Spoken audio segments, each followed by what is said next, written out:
Good morning, boys and girls. Gretchen Higgins, first grade, and welcome back to another edition of Tea Time with Mr. T. Pinkies up and clink. All right, boys and girls. Well, today I was supposed to be wearing yellow.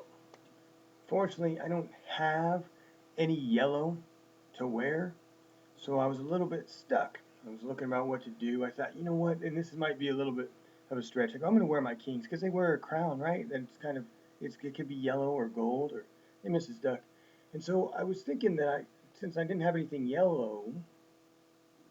Hold on one second. What? Hey, what is this? What are you? All right, Mrs. Duck, how you doing? I don't understand what. Just hang out for the story. Today I have a story that you are going to want to see and hear. And I'm going to read it like it's a movie because it sets it up at the beginning like it's a movie. This is one you might have seen, might have even read. This is Cat Kong. Dun dun dun! By Dave Pilkey. He's the guy that did Dogman, Captain Underpants. He's done Dogzilla, Halloweener, all kinds of cool stuff. So let's read this one. Cat Kong. And here's where it sets it up like it's a movie. Here, it has the different characters, starring Flash as Professor Vincent Varmint, Rabies as Rosie Rodent, Dwayne as Captain Charles Limburger, and Blueberry as the monster.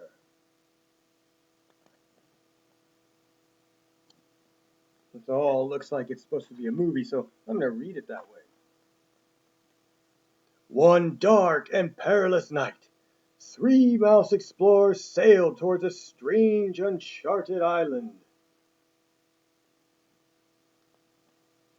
Captain Charles Limburger steered the tiny vessel, while Dr. Vincent Varmint and his beautiful assistant Rosie Rodent looked on.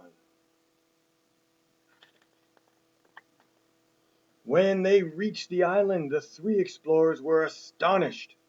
A group of natives was performing an ancient ceremony, offering up a sacrificial can of tuna and repeating a mysterious chant. Here, kitty, kitty, here, kitty, kitty, here, kitty, kitty, kitty. Suddenly, the island began to tremble. Crashing through the thick forest came the most frightening sound ever known to mousekind, the mighty King Cat Kong.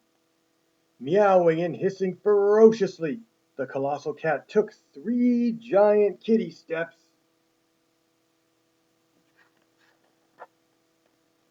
and tripped over the tuna fish can. Clunk! Cat Young bumped his head on the ground and was knocked out cold. If only we could bring him back to the city with us, said Dr. Varmint. No, replied Rosie Rodent. It would be wrong to take this creature away from its natural habitat just to satisfy our scientific curiosity. Forget science, squeaked Dr. Varmint. Think of the money we could make.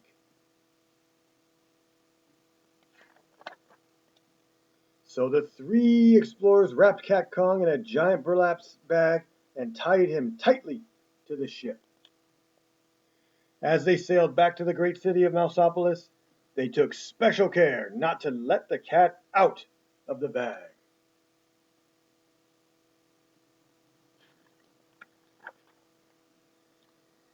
Several days later, in downtown Mouseopolis, Dr. Varmint unveiled his discovery to a sold-out crowd. Ladies and gentlemen, he squeaked, I give you Cat Kong, the nine-lived wonder of the world. The audience cheered. Cat Kong, however, was not amused. The towering tomcat hissed and meowed wildly. Do not be afraid, Dr. Varmint told the crowd.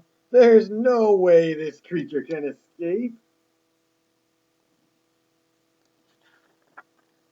I repeat, there is no way this creature can escape. Actually, I could be wrong about that.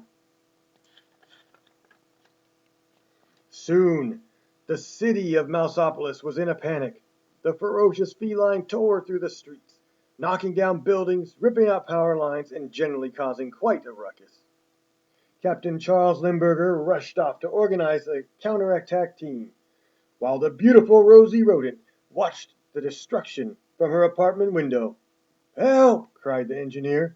"The cat's got my train!"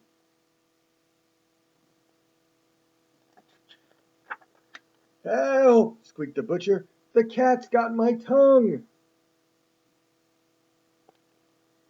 "Help!" squeaked Rosie.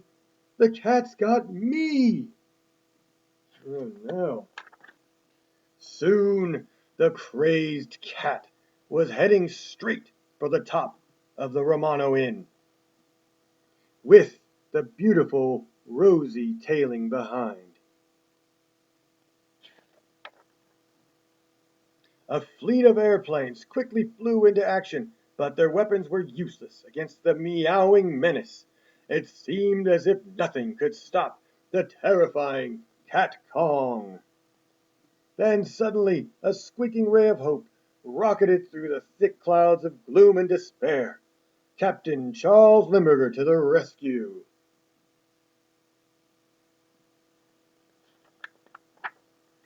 Captain Limburger had a plan. He swooped close to Cat Kong and held out a red package tied with gold ribbons. "Hey, Cat!" he shouted. "Look what I've got!"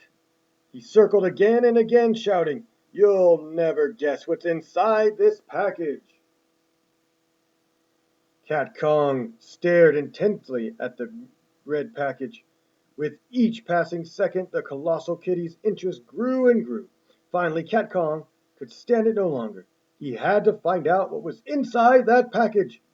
With one swift paw, the puzzled pussycat reached out for the red package and lost his balance.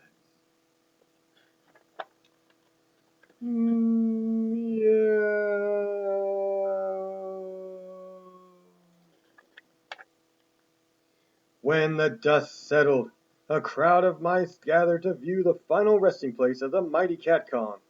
"He's fallen," said one mouse. "And he can't get up," said another.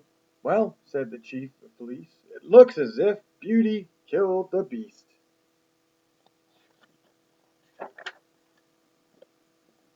"No," said Dr. Varmint, as he looked sadly into the glowing red horizon. "It was curiosity. Curiosity killed the cat." And that is the end of Cat Kong.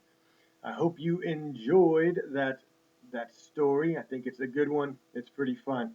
Now, I want you to remember, make sure you are reading for 15 minutes every night. And please join me next time as we read another story on Tea Time with Mr. T. Bye. Say goodbye. Bye.